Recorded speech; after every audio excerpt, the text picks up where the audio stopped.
Sean todos bienvenidos en esta mañana. Vamos a abrir nuestras Biblias. Le pedimos en el nombre de Jesús que en esta mañana siga dándole la libertad al Espíritu Santo para que Él siga hablando a nuestras vidas. Génesis capítulo 41, por favor.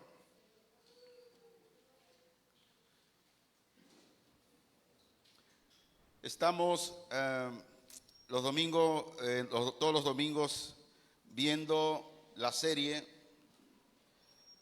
que le pusimos por nombre Un llamado conforme al corazón de Dios y la preparación del discípulo. Y dice así Génesis capítulo 41, versículo 1 en adelante. Yo quisiera en esta mañana que pusiera toda su atención a lo que vamos a estudiar, vamos a conocer de lo que la palabra de Dios hoy quiere enseñarnos. Y dice en el nombre de Jesús: aconteció que pasados 2 años tuvo Faraón un sueño. Le parecía que estaba junto al río, y aquel del río subían 7 vacas hermosas a la vista y muy gordas, y pacían en el prado, y que tras ellas subían del río otras 7 vacas de feo aspecto y injusta de carne, y se pararon cerca de las vacas hermosas a la orilla del río, y que las vacas de feo aspecto y injusta de carne devoraban a las 7 vacas hermosas y muy gordas, y despertó Faraón. Se durmió de nuevo y soñó la segunda vez que 7 espigas llenas y hermosas crecían de una sola caña, y que después de ellas salían otras 7 espigas menudas y abatidas del viento solano.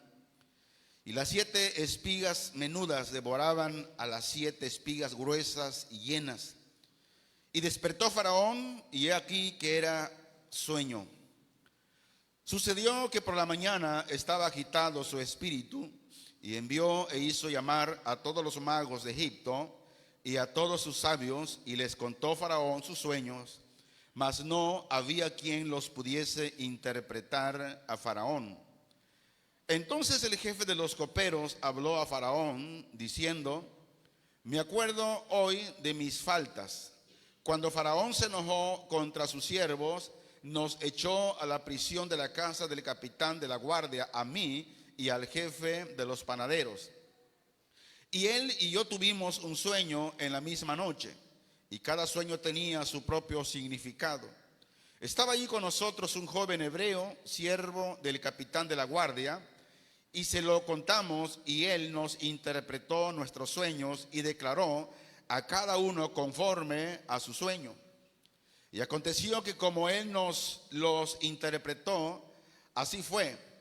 Yo fui restablecido en mi puesto, y el otro fue colgado. Entonces Faraón envió y llamó a José, y lo sacaron apresuradamente de la cárcel, y se afeitó y mudó sus vestidos y vino a Faraón. Y dijo Faraón a José: yo he tenido un sueño y no hay quien lo interprete, mas he oído decir de ti que oyes sueños para interpretarlos. Respondió José a Faraón diciendo: no está en mí. Dios será el que dé respuesta propicia a Faraón. Entonces Faraón dijo a José: en mi sueño me parecía que estaba a la orilla del río, y que del río subían 7 vacas de gruesas carnes y hermosa apariencia, y que pasían en el prado, y que otras 7 vacas subían después de ellas, flacas y de muy feo aspecto, tan extenuadas que no he visto otras semejantes en fealdad en toda la tierra de Egipto. Y las vacas flacas y feas devoraban a las 7 primeras vacas gordas.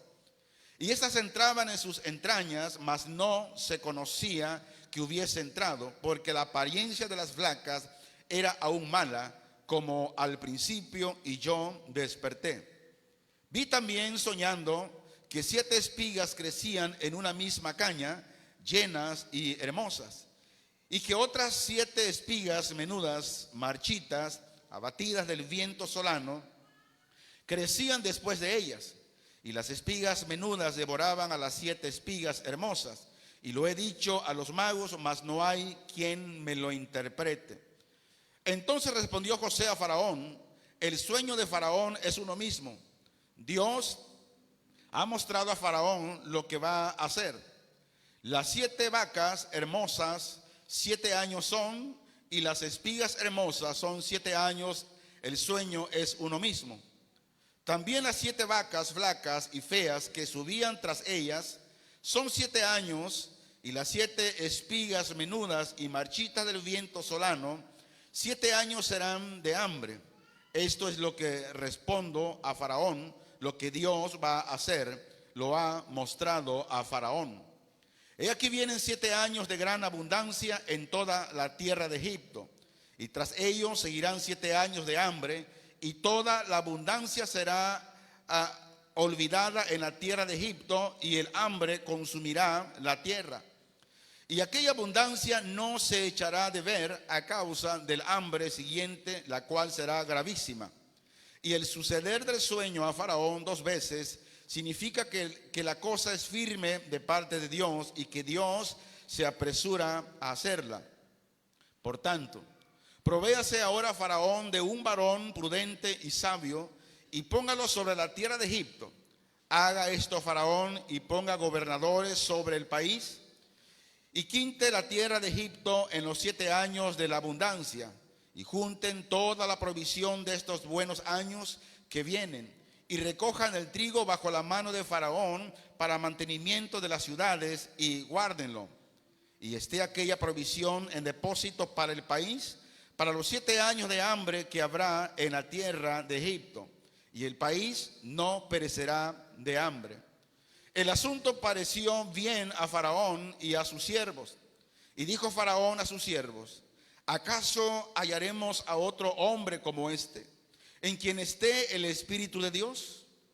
Y dijo Faraón a José: pues que Dios te ha hecho saber todo esto, no hay entendido ni sabio como tú. Tú estarás sobre mi casa, y por tu palabra se gobernará todo mi pueblo. Solamente en el trono seré yo mayor que tú. Dijo además Faraón a José: he aquí yo te he puesto sobre toda la tierra de Egipto. Entonces Faraón quitó su anillo de su mano y lo puso en la mano de José, y lo hizo vestir de ropas de lino finísimo, y puso un collar de oro en su cuello. Y lo hizo subir en su segundo carro, y pregonaron delante de él doblar la rodilla, y lo puso sobre toda la tierra de Egipto. Y dijo Faraón a José: yo soy Faraón, y sin ti ninguno alzará su mano ni su pie en toda la tierra de Egipto. Y llamó Faraón el nombre de José Safnat Panea, y le dio por mujer a Asenat, hija de Potifera, sacerdote de On. Y salió José por toda la tierra de Egipto. Era José de edad de 30 años cuando fue presentado delante de Faraón, rey de Egipto. Y salió José de delante de Faraón, y recorrió toda la tierra de Egipto. En aquellos 7 años de abundancia, la tierra produjo a montones. Y él reunió todo el alimento de los 7 años de abundancia que hubo en la tierra de Egipto, y guardó alimento en las ciudades, poniendo en cada ciudad el alimento del campo de sus alrededores. Recogió José trigo como arena del mar, mucho en extremo, hasta no poderse contar, porque no tenía número. Y nacieron a José 2 hijos antes que viniese el primer año del hambre, los cuales le dio a luz a Asenat, hija de Potifera, sacerdote de On. Y llamó José el nombre del primogénito Manasés, porque dijo: Dios me hizo olvidar todo mi trabajo y toda la casa de mi padre. Y llamó el nombre del segundo Efraín, porque dijo: Dios me hizo fructificar en la tierra de mi aflicción. Así se cumplieron los 7 años de abundancia que hubo en la tierra de Egipto. Y comenzaron a venir los 7 años del hambre, como José había dicho. Y hubo hambre en todos los países, mas en toda la tierra de Egipto había pan. Cuando se sintió el hambre en toda la tierra de Egipto, el pueblo clamó a Faraón por pan. Y dijo Faraón a todos los egipcios: id a José y haced lo que él os dijere. Y el hambre estaba por toda la extensión del país. Entonces abrió José todo granero donde había y vendía a los egipcios, porque había crecido el hambre en la tierra de Egipto. Y de toda la tierra venían a Egipto para comprar de José, porque por toda la tierra había crecido el hambre. Padre, rogamos en esta mañana la dirección poderosa de tu Santo Espíritu a nuestras vidas. Que podamos, conforme la gracia de tu Santo Espíritu, entender, comprender el principio de esta palabra, Señor, de lo que hemos leído. Y que con anticipación, Señor, con tiempo hemos estudiado para podernos edificarnos a través de ella. Y que hoy, a través del Espíritu Santo, de la misma palabra, todo oyente, Señor, sea edificado y sea llamado, Señor, a un corazón conforme a tu corazón, en el servicio y en la devoción, Señor, a ti. Te lo ruego en el nombre de Jesús. Que bendigas a todos aquellos, Señor, que nos están mirando, escuchando a través de este medio. Bendícelos y que el Espíritu Santo lleve la palabra al corazón de cada uno de ellos. En el nombre de Jesús te lo rogamos, Señor. Amén. Un llamado conforme al corazón de Dios y la preparación del discípulo. Decíamos hace 8 días que Dios primero nos hace una convocatoria. Dios primero hace un llamado. Y una vez que Dios nos hace el llamado, ahora viene lo segundo, que es la preparación para lo cual Dios nos ha llamado. Y es donde muchos a veces patinamos, porque pensamos que solamente es suficiente el llamado. El llamado es una parte nada más. Pero lo segundo, también muy importante, es la preparación. Y quiero usar como introducción, poniendo un ejemplo vívido de lo que hemos estado viviendo aquí en el ministerio del grupo de alabanza. Si todos somos o alguien es llamado a ese ministerio, lo siguiente es que tiene que prepararse para que él pueda realizar el llamado, el propósito por el cual Dios lo ha convocado. Y ayer en el ensayo estábamos batallando, ensamblando una alabanza.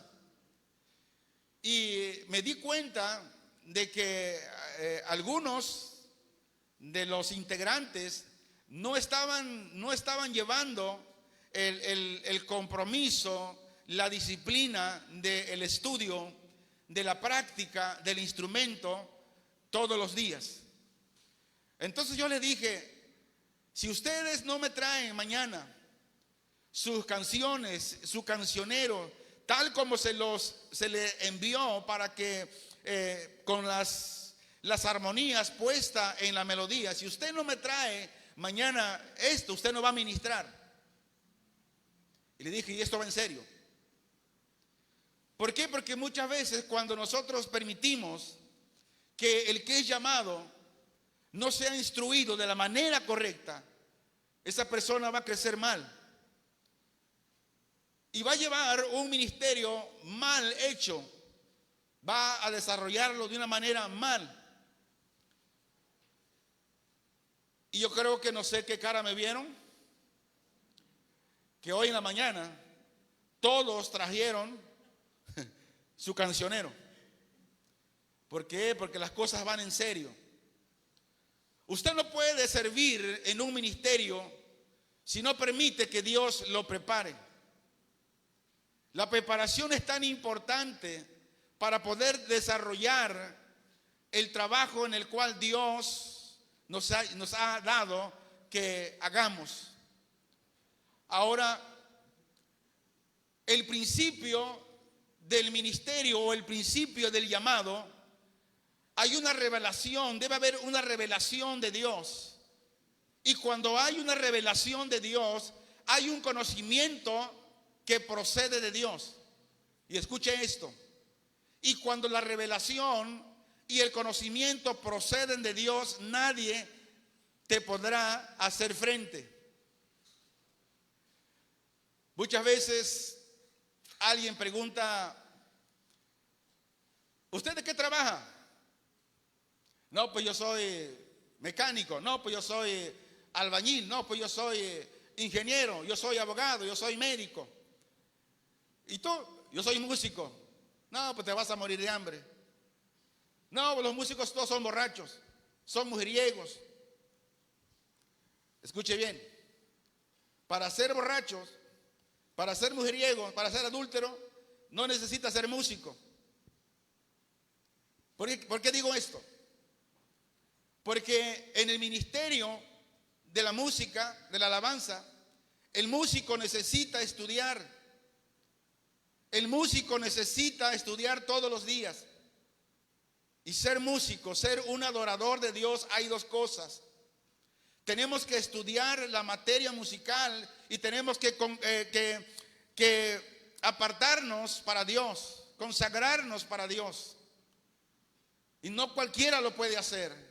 Solamente aquel que está disponible, aquel que es llamado y dice: yo quiero hacerlo de la manera correcta, y le permite a Dios, por medio de la palabra, por medio del Espíritu Santo y por medio del instructor que Dios puso para prepararlo. Y cuando esta revelación y el conocimiento lo recibes de Dios, escuche bien, nadie te podrá hacer frente. Y hoy voy a hablar sobre el llamado de José. O sea, cómo Dios llamó a este joven sin José saber que él había sido llamado para un gran propósito, para salvar a una nación del hambre. Dice Génesis 41:39. Y dijo Faraón a José: pues Dios te ha hecho saber todo esto. No hay entendido ni sabio como tú. Para Faraón y su corte real, no había mejor candidato para la tarea de llevar a cabo este buen plan que el mismo José. Tenía solamente esa facultad. ¿Por qué? Porque Dios se la había dado. Pero hace 8 días dimos una introducción de cómo Dios obró en José, de cómo lo llamó, de cómo sus hermanos, incluso también sin saberlo, que todo esto era un plan de Dios, cooperaron para que José llegara al lugar donde él llegó. Muchas veces tenemos un llamado y a veces sin saberlo, Dios te empieza a ponerte en áreas para prepararte. Sin saber, sin darnos cuenta que Dios te llamó y que Dios te ha traído para prepararte, para forjarte. José no sabía que tenía ese llamado. Ahora la pregunta es: ¿por qué José no se desalentó por todo aquello que le estaba sucediendo? La atención de José estaba centrada en Dios. Y esta es la clave. Cuando estamos pasando desaliento o problemas, persecución, pero nuestra mirada está en Dios, no hay manera de cómo desalentarnos. Y esto a José lo llevó de la cárcel al palacio. Él tuvo muchas razones para renegar, para reclamarle a Dios de lo que estaba pasando. Mas sin embargo, él nunca se desanimó. José siempre permaneció su mirada centrada en Dios. Dice Génesis 41. Dijo además Faraón a José: he aquí yo te he puesto sobre toda la tierra de Egipto. Si José no hubiese soportado todas esas tragedias que vivió, yo le aseguro que José no hubiera llegado a donde Dios lo llevó. Ahora, cuando José, una vez que estuvo preso y interpretó los dos sueños del copero y el panadero, José esperaba que el copero se acordara de él e intercediera por él cuando él salió. Pero ¿qué sucedió? El hombre no se acordó de José, sino en el día cuando Faraón fue perturbado porque no podía hallar el significado de sus sueños. Fue cuando Faraón envió a traer de la cárcel a José. Ahora, los caminos de Dios son incomprensibles. Grábese eso. Los caminos de Dios son incomprensibles. ¿Qué significa esto? Las cosas que nos suceden, no entendemos por qué nos suceden las cosas. No sabemos el por qué. Pero lo común que decimos: Señor, ¿por qué me pasa esto a mí? Señor, ¿por qué yo estoy pasando esta situación? Señor, ¿por qué? ¿Por qué yo? ¿Y por qué no el otro? Los caminos de Dios son incomprensibles. José no sabía el por qué él estaba pasando toda esta situación. Por ejemplo, cuando Dios actúa, Él actúa con propósito para nuestras vidas. Y el tiempo de Dios para actuar nunca es demasiado temprano ni demasiado tarde. Podemos ver aquí la humildad de José al estar ante el monarca de ese tiempo, el más poderoso de la tierra, hablando humanamente, que era Faraón. Dijo José a Faraón en el versículo 16 de Génesis 41. Respondió José a Faraón diciendo: no está en mí, Dios será el que dé respuesta propicia a Faraón. Ahora, José explicó el sueño, donde habría 7 años de abundancia seguidos y 7 años de hambruna. Y enseguida José dio un consejo sabio, de nombrar un hombre sabio para administrar la provisión de alimento. La pregunta es: ¿quién estaba en ese negocio? ¿Era Dios? ¿Quién dirigió a Faraón para que nombrara a José? Fue Dios. Y así ahora fue exaltado de la cárcel al trono.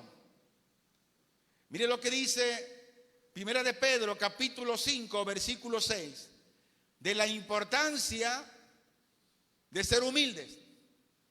Dice así: humillaos pues bajo la poderosa mano ¿de quién? De Dios. Y luego Génesis 41, 45 dice: y llamó Faraón el nombre de José Safnat Panea, y le dio por mujer a Asenat, hija de Potifera, sacerdote de On, y salió José por toda la tierra.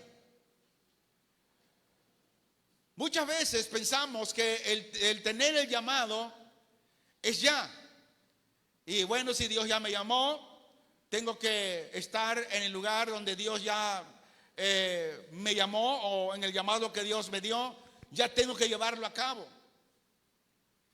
Necesitamos preparación, necesitamos años, tiempo. ¿Por qué razón? Porque yo he aprendido en lo personal que en la escuela de Dios no hay graduados. Cuando a veces pensamos que ya lo sabemos todo, ¿sabes qué va a hacer Dios? Te va a mover del lugar y te pondrá en un lugar que no sabrás cómo vas a empezar. ¿Y qué tienes que hacer? Preguntar a Dios. El matrimonio de José con una esposa gentil es un tipo del matrimonio de Cristo a la iglesia durante esta edad, cuando sus hermanos, según la carne, lo han rechazado. Génesis capítulo 41, versículos 50 y 52 dice: y nacieron a José 2 hijos antes que viniese el primer año del hambre, los cuales le dio luz a Senat, hija de Potifera, sacerdote de On. Y llamó José el nombre de primogénito Manasés, porque dijo: Dios me hizo olvidar todo mi trabajo y toda la casa de mi padre. Y llamó el nombre del segundo Efraín, porque dijo: Dios me hizo fructificar en la tierra de mi aflicción. Manasés significa olvidar. Y esto nos dice que la nueva posición de José en la voluntad de Dios había hecho que olvidara las pruebas del pasado. Y el segundo hijo se llamó Efraín, que significa doblemente fructífero, dando a entender que todas sus pruebas finales había conducido ahora al fruto y a la bendición. Por eso, ¿qué tan importante es aceptar la prueba? ¿Qué tan importante es humillarme? ¿Qué tan importante es obedecer al Señor? Como el grano de trigo, José murió para no quedar solo. Juan, el Evangelio de Juan, por favor, vaya conmigo. En el capítulo 12, versículo 23 al versículo 26, se lee así: Jesús le respondió diciendo: ha llegado la hora para que el Hijo del Hombre sea glorificado. De cierto os digo, que si el grano de trigo no cae en la tierra y muere, queda solo, pero si muere, lleva mucho fruto. El que ama su vida, la perderá, y el que aborrece su vida en este mundo, para vida eterna, la guardará. Si alguno me sirve, sígame, y donde yo estuviere, allí también estará mi servidor. Si alguno me sirviere, mi Padre lo honrará. Dios cumplió su palabra a José, y las predicciones de José fueron realidad. ¿Tiene usted un llamado? Tiene que prepararse. Pastor, ¿cómo puedo saber que tengo un llamado? Mira, muchas veces es un poco difícil saber que yo tengo un llamado. Por ejemplo, José no sabía que tenía un llamado. David, el pastor David, el que derrotó a Goliat, no sabía que tenía un llamado. Pero Dios lo estaba preparando. Samuel, cuando fue a ungir al que iba a ser el rey, él miró lo que miran los ojos, la apariencia. Pero Dios no mira la apariencia, sino que mira el corazón. Tal vez usted dirá, ¿yo en qué puedo servir? Eso no es problema de usted, eso se encarga Dios. Lo que Dios pide de usted es lo siguiente: humildad, obediencia, sujeción a su palabra, dejar que Él te moldee, dejar que Él te enseñe. Y en el trayecto de la preparación vas a tener aflicción, vas a tener pruebas, vas a tener problemas y muchas cosas. Pero si usted se deja guiar por la palabra, se deja guiar por el Espíritu Santo, créame que ese llamado que Dios le dio, tarde o temprano se verá. ¿Por qué? Porque Dios empezó a prepararte desde antes que usted supiera que tenía un llamado. Ahora, la palabra del Señor dice que permanece para siempre. Cuando la sabiduría del hombre falla, la sabiduría de Dios está ahí. Por eso es importante la preparación.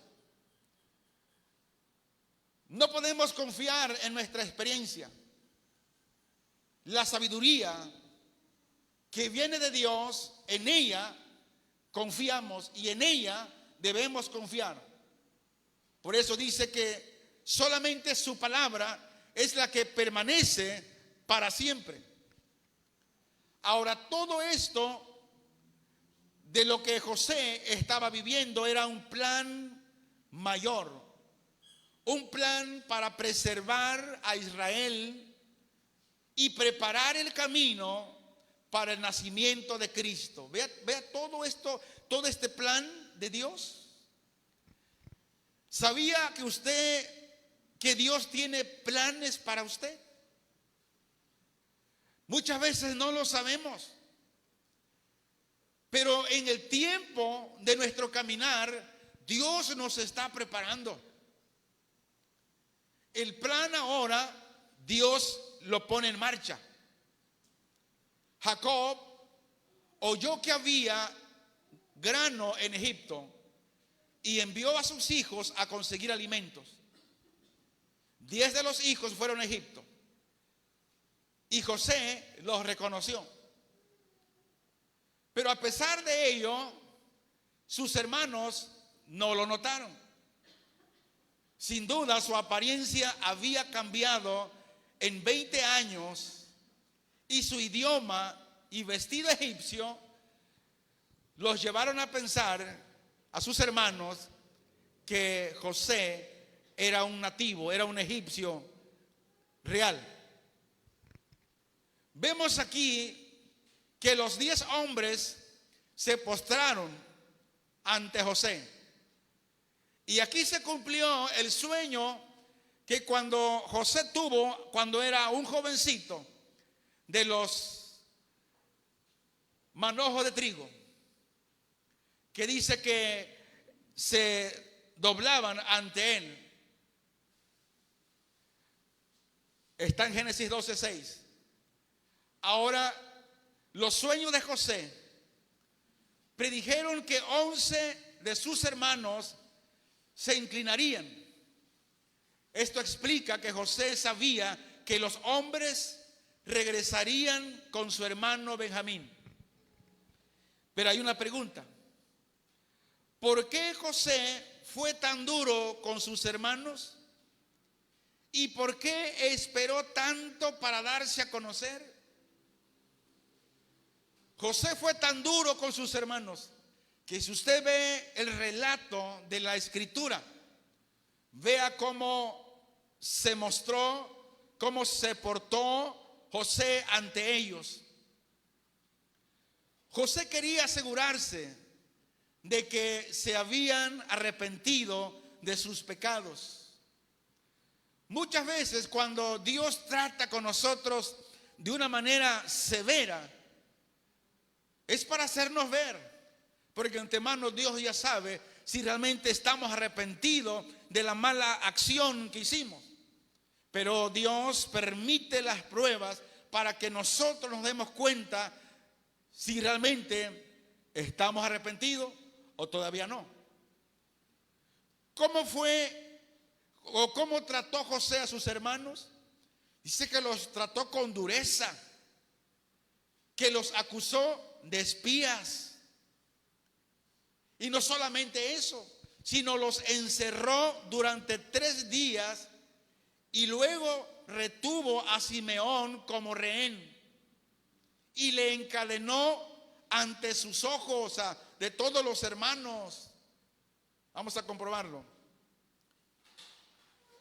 Génesis capítulo 42, versículo 18. Vea cómo alguien puede decir que malo o que duro fue José con sus hermanos. Dice: y al tercer día les dijo José: haced esto y vivid, yo temo a Dios. Si sois hombres honrados, quede preso en la casa de vuestra cárcel uno de vuestros hermanos, y vosotros id y llevad el alimento para el hombre de vuestra casa. Pero traeréis a vuestro hermano menor y serán verificadas vuestras palabras, y no moriréis. Y ellos lo hicieron así.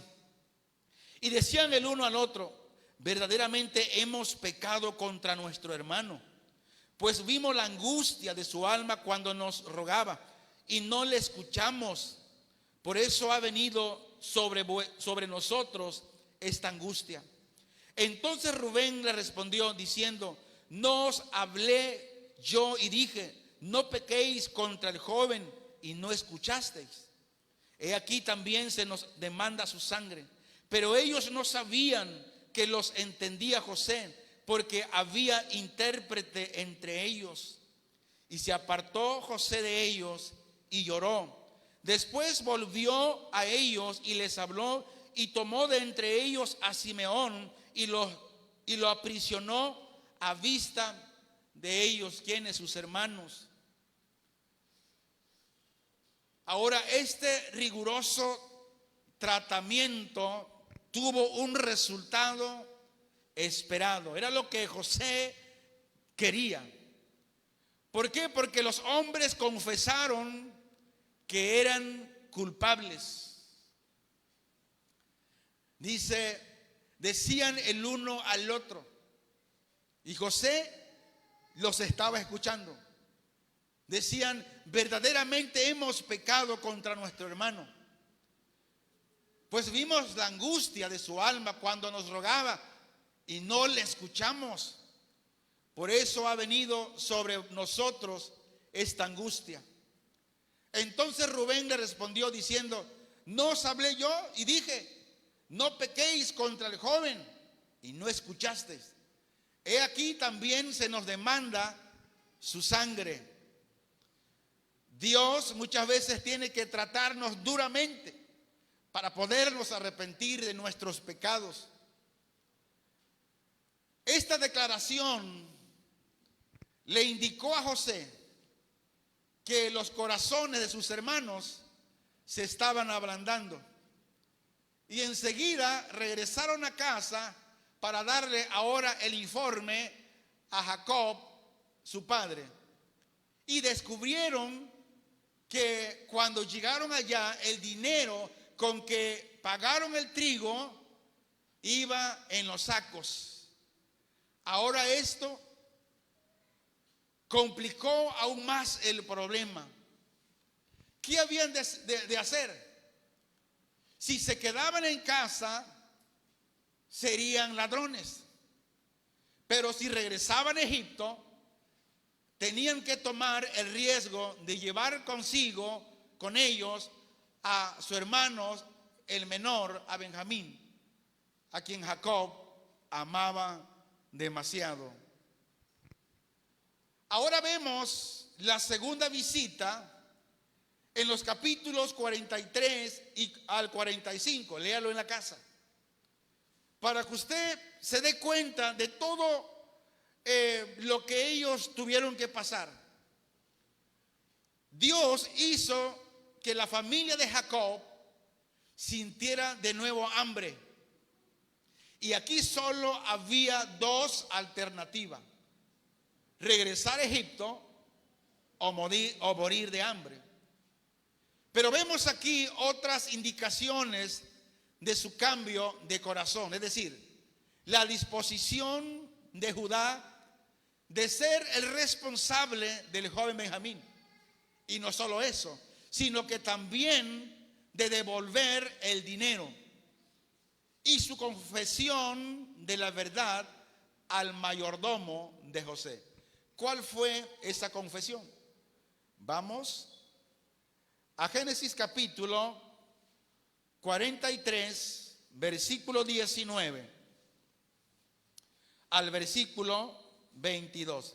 Veamos cómo es tan importante la dureza cuando Dios trata duro. Dice así la bendita palabra de Dios: y se acercaron al mayordomo de la casa de José y le hablaron a la entrada de la casa y dijeron: ay, Señor nuestro, nosotros en realidad de verdad descendimos al principio a comprar alimentos. Y aconteció que cuando llegamos al mesón y abrimos nuestros costales, he aquí el dinero de cada uno estaba en la boca de su costal, nuestro dinero en su justo peso, y lo hemos vuelto a traer a nosotros. Hemos también traído en nuestras manos otro dinero para comprar alimentos.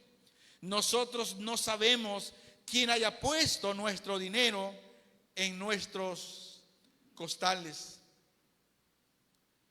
Sin embargo, cometieron algunos errores también. Y el error fue llevar un regalo para José y confesar sus pecados al sirviente en lugar de José directamente. ¿Qué nos dice esto? Escuche esto. El error fue en llevar un regalo para José. ¿José le estaba pidiendo regalos? No. Y el segundo error fue que confesaron sus pecados al sirviente y no a José. Y muchas veces es lo que hacemos nosotros. Queremos regalarle algo a Dios o queremos hacer algo que nos haga estar satisfecho sin algo que Dios nos pida. Pero lo que Dios pide es lo que muchas veces no le damos, que es obediencia, amor a Él y no sacrificio. Y muchas veces, en vez de ir con Dios a confesar nuestro pecado, nuestra falta, no lo hacemos. O en vez de ir con el ofendido, vamos o divulgamos cosas con otras personas. Y esto fue un error que los hermanos de José hicieron. No podemos dejar de ver en todo este episodio la manera en que Dios trata con el pecador perdido. Mucha gente va a confesar sus pecados fuera de Dios y no a Dios. No se nos olvide que es Dios quien controla todas las circunstancias para volver en sí al pecador y al final de sí mismo. Dios es el que maneja todas aquellas circunstancias.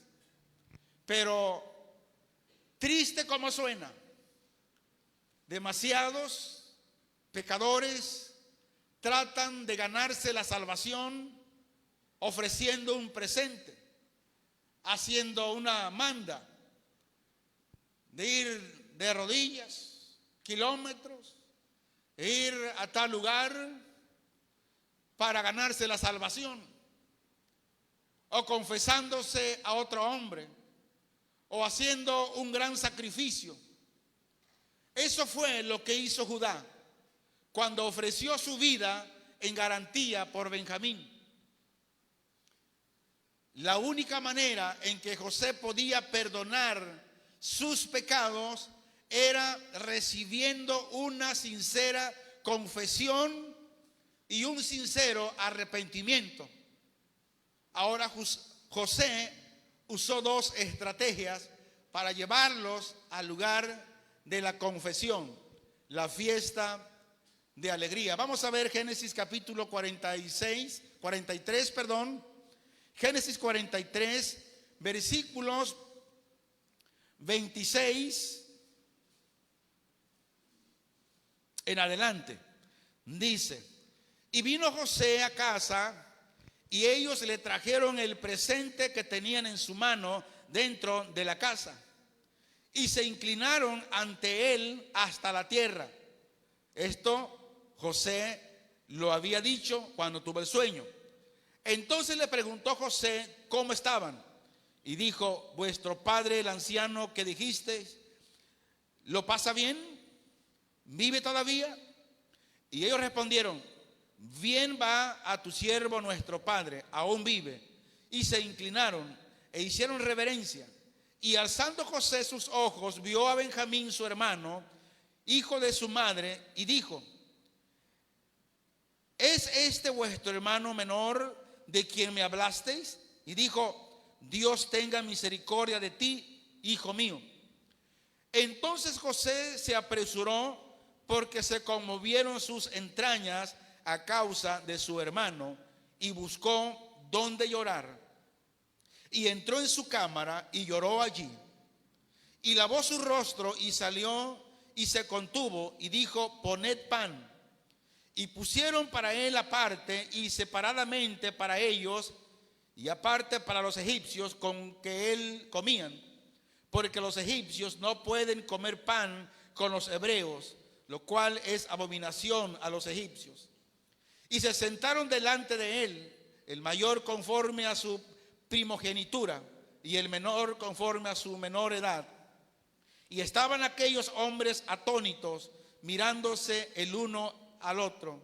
Y José tomó viandas delante de sí para ellos, mas la porción de Benjamín era 5 veces mayor que cualquiera de las de ellos. Y bebieron y se alegraron con él. Ahora en los versículos 26 y 28 nos dice que los 11 hombres se postraron delante de él, y esto se cumplió. Y la segunda estrategia fue el descubrimiento de la copa en el saco de Benjamín, y de nuevo se postraron ante él. Dice Génesis 44, 14: vino Judá con sus hermanos a casa de José, que aún estaba allí, y se postraron delante de él en tierra. ¿Qué hicieron ellos? Ellos confesaron su maldad diciendo: entonces dijo Judá: ¿qué diremos a mi señor? Estoy leyendo Génesis 44, 16.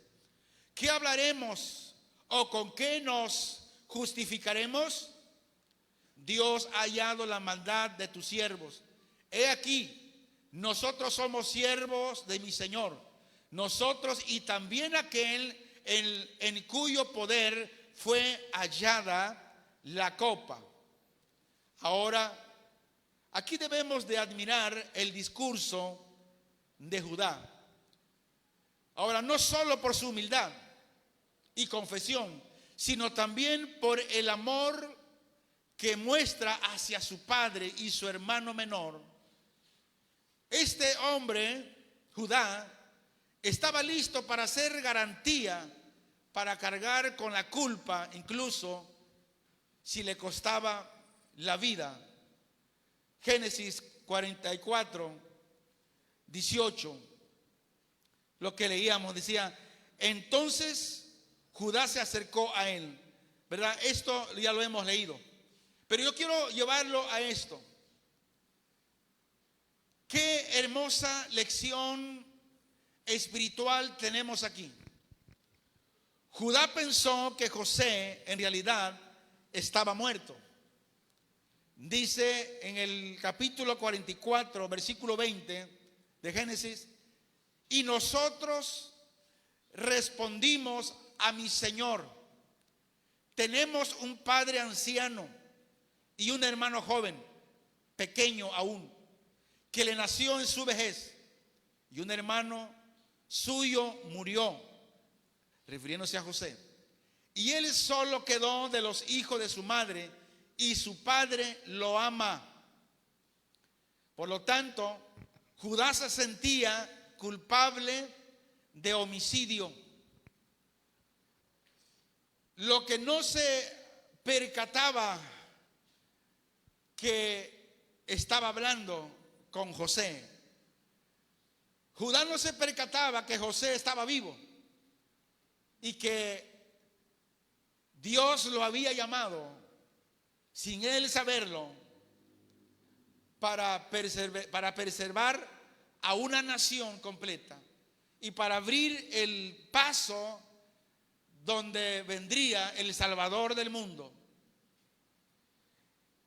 El pecador perdido no se percata de lo que Dios empezó a trabajar y puso en marcha. Ahora el pecador perdido un día estará ante el tribunal, el trono blanco, donde va a confesar su pecado, pero será demasiado tarde. Pero Jesucristo vive hoy, y por eso, porque Él vive, Él aún está salvando a pecadores, a todo aquel que viene a Él. Cristo no espera que seamos fiador por nuestros pecados, ni por los de otros, porque Él mismo es nuestro fiador ante Dios. Dios salva por su pura gracia. Ahora, muchas veces enfatizamos mucho que Dios nos vino a salvar de la condenación y del infierno. Eso es muy cierto. Pero lo que se nos olvida es el número 2. Ciertamente Cristo nos salvó y nos libró del infierno y de la condenación eterna.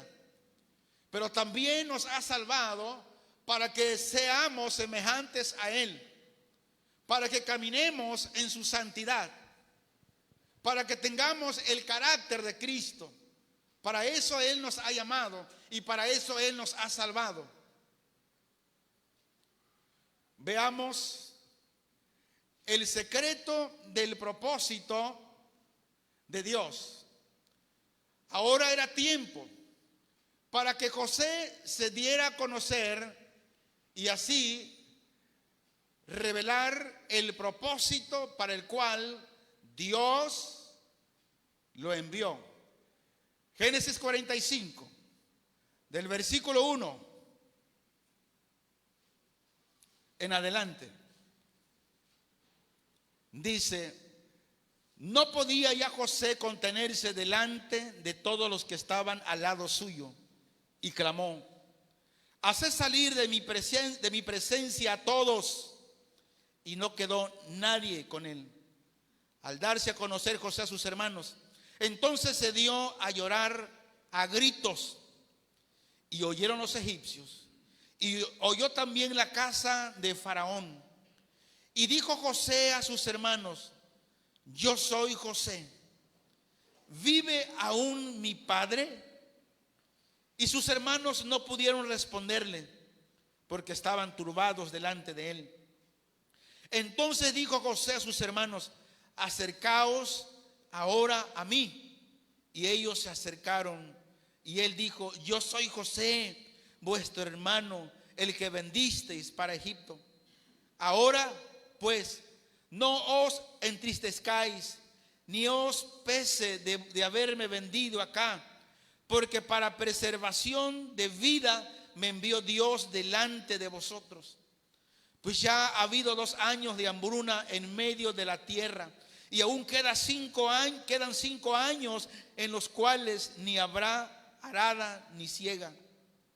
Y Dios me envió delante de vosotros para preservaros posteridad sobre la tierra y para daros vida por medio de gran liberación.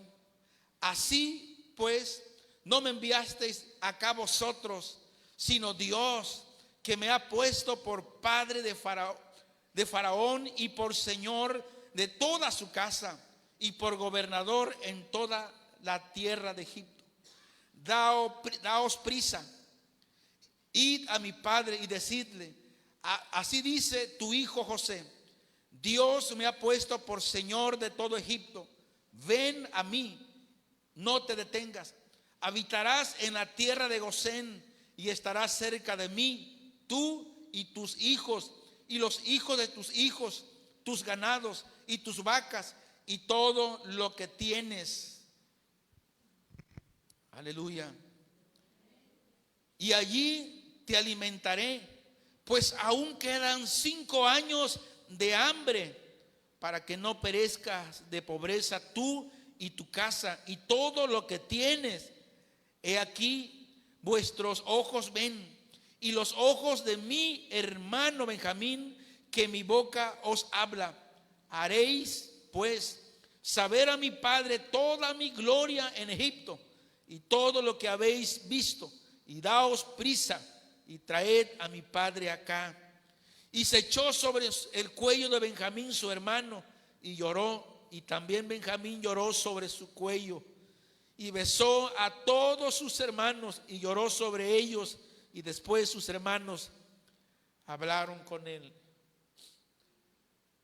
Vea que vale la pena pasar tribulaciones. Dios prepara todas las cosas,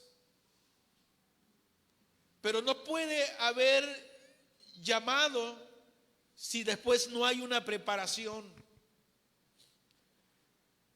Y la escuela de Dios es una escuela exigente. La escuela de Dios es una escuela que exige compromiso, verdad, honestidad, transparencia.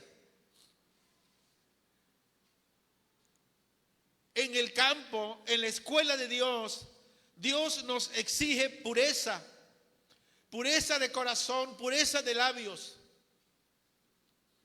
Por eso usted no puede decir que tiene un llamado si no le permite a Dios que lo prepare.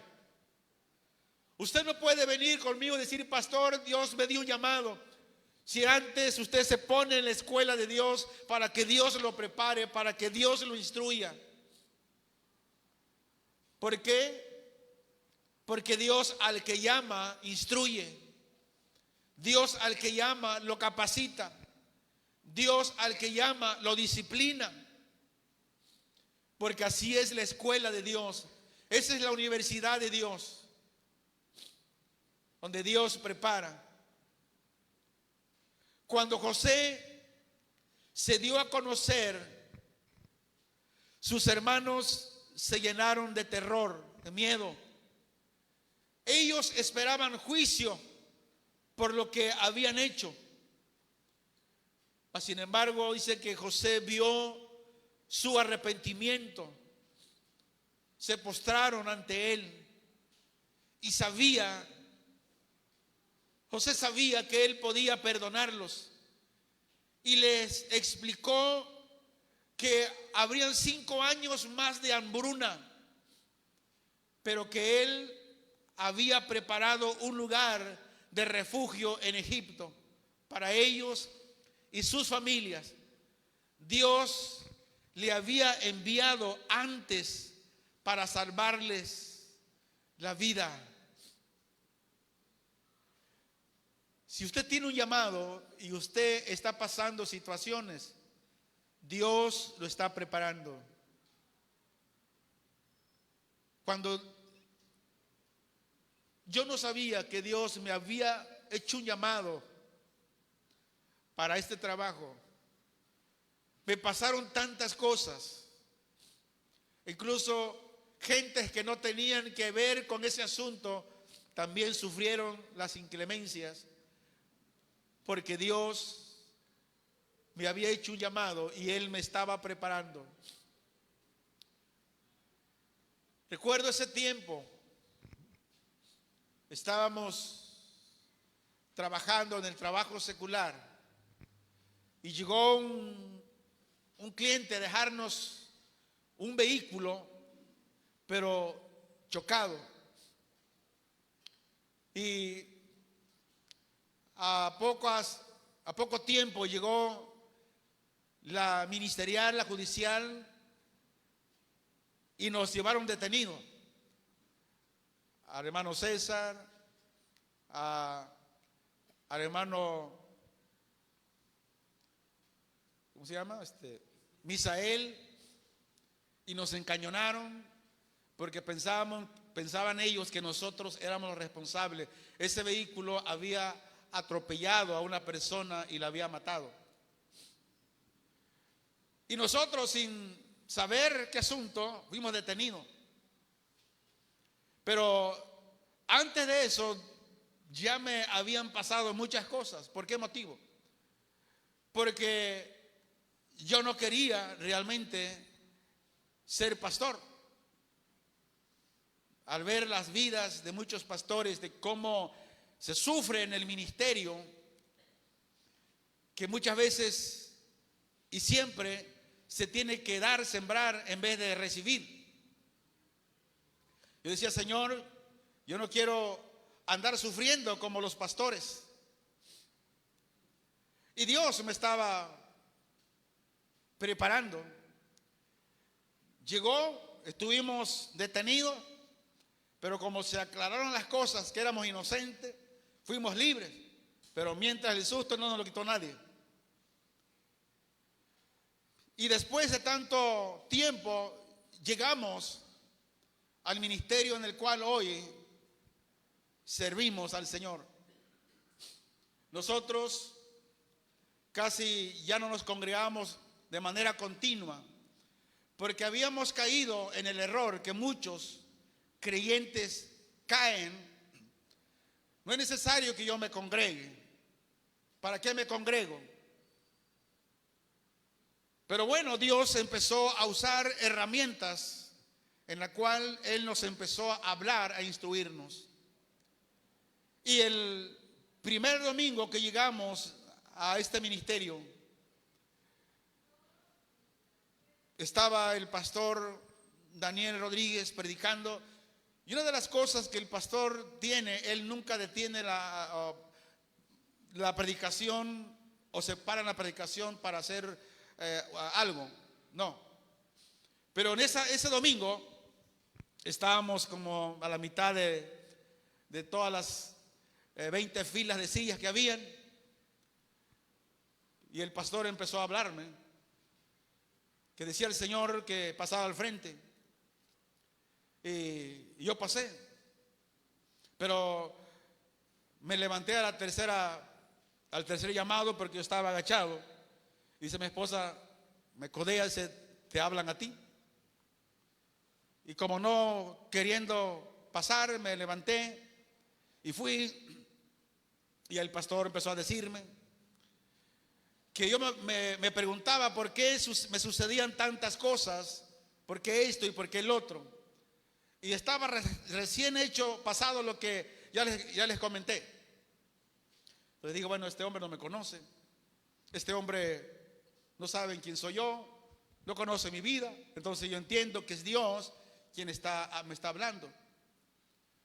Y bueno, y Dios me habló que Él me usaría de manera que yo me iba a sorprender, que nunca me imaginé, de cómo Dios iba a estar conmigo.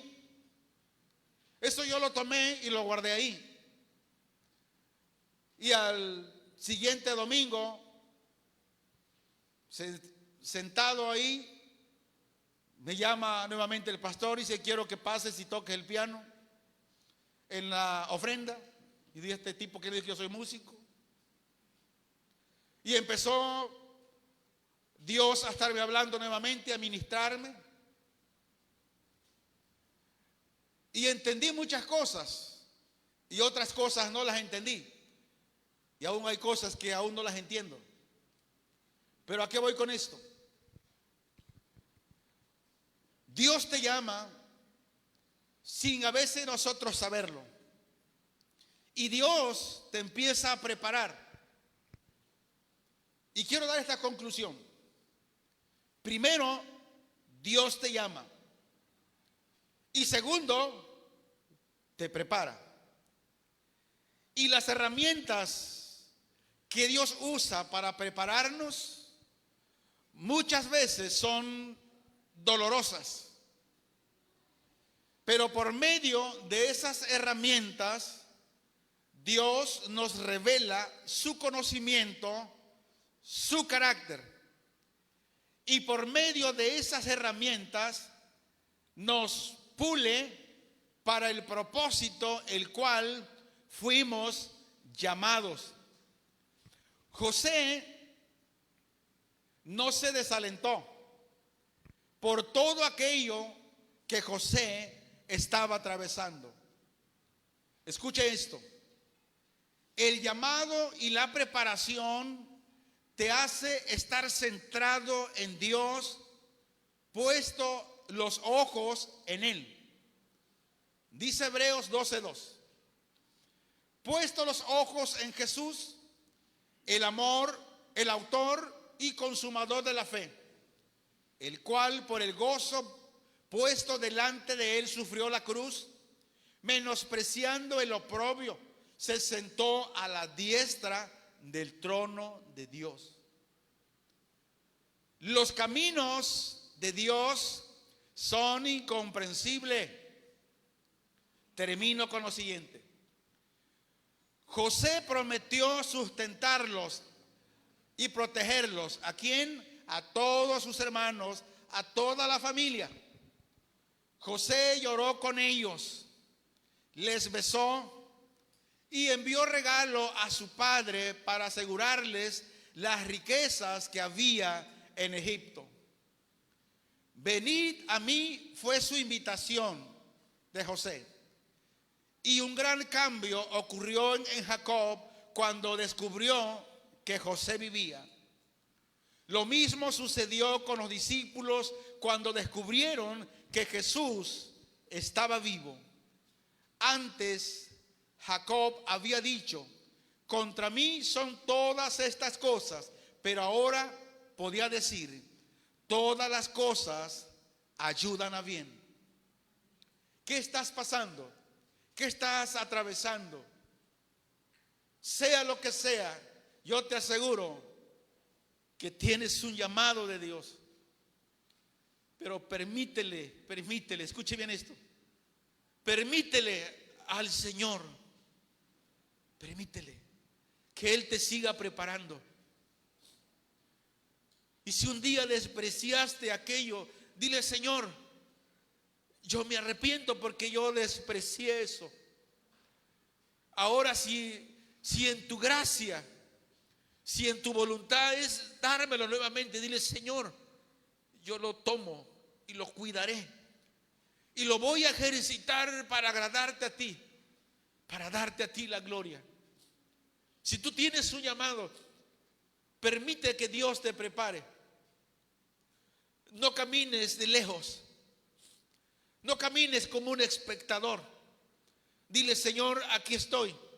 Dile: Señor, a lo mejor no, yo tengo un llamado y yo no lo sé, pero quiero que me prepares. Y entra a la escuela de Dios. Y cuando Dios te empiece a preparar, vendrán aflicción, vendrán pruebas, vendrá escasez, vendrán muchas cosas que no vamos a entender. Pero de algo estoy seguro, y de algo te lo puedo decir las veces que sea necesaria: Dios está con aquel que ha llamado. Dios está con él. Dios estuvo con José en la cisterna. Dios quiso que la cisterna estuviera vacía. Dios mandó a los que compraban esclavos y venderlos a Egipto. ¿Quién los envió? Fue Dios. Porque Dios tenía un plan para la nación. También Dios te está llamando porque Dios tiene un plan para tu familia. Dios tiene un plan para los demás. Dile: Señor, si tú me has llamado, prepárame. Te adoramos, Señor.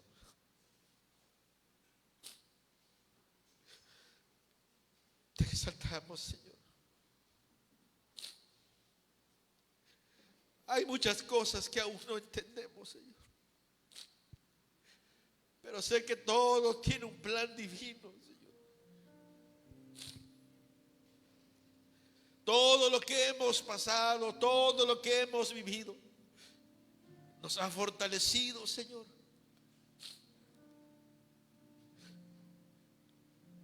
Te doy gracias. Y yo ruego por aquellos, Señor, que tú has llamado y que ellos no saben como yo no sabía, Señor. Pero así como llamaste a José sin saberlo, usaste a sus propios hermanos para venderlo, porque tenías un plan divino, un plan eterno que ellos, ni José, ni Jacob como padres sabían, Señor. Así muchas veces con nosotros, Señor. Renegamos tanto en las pruebas sin saber que todo esto es un plan divino que viene de ti, Señor. Perdónanos, Señor. Si hemos renegado, Señor, perdónanos. Y que se haga tu voluntad, Señor, en todos nosotros. Como pueblo, muchas veces hemos renegado. ¿Por qué no suceden las cosas? ¿Por qué esto? ¿Por qué aquello? En vez de preguntarte, Señor, ¿cuál es el propósito de todo esto? Perdónanos, Señor. Perdónanos, Padre, en el nombre de Jesús. Te lo ruego, mi Señor. Te doy gracias, Señor. Señor, si me pude dar a explicar, gracias. Y si no, yo creo, Señor, en el ministerio del Espíritu Santo, que Él está ahí, Señor, para llevarnos el mensaje, la palabra, tu palabra, a los corazones, Señor, y podamos entender, Señor, tu propósito. En el nombre de Jesús, Señor. Aleluya, amén. Gracias, Señor. Amén.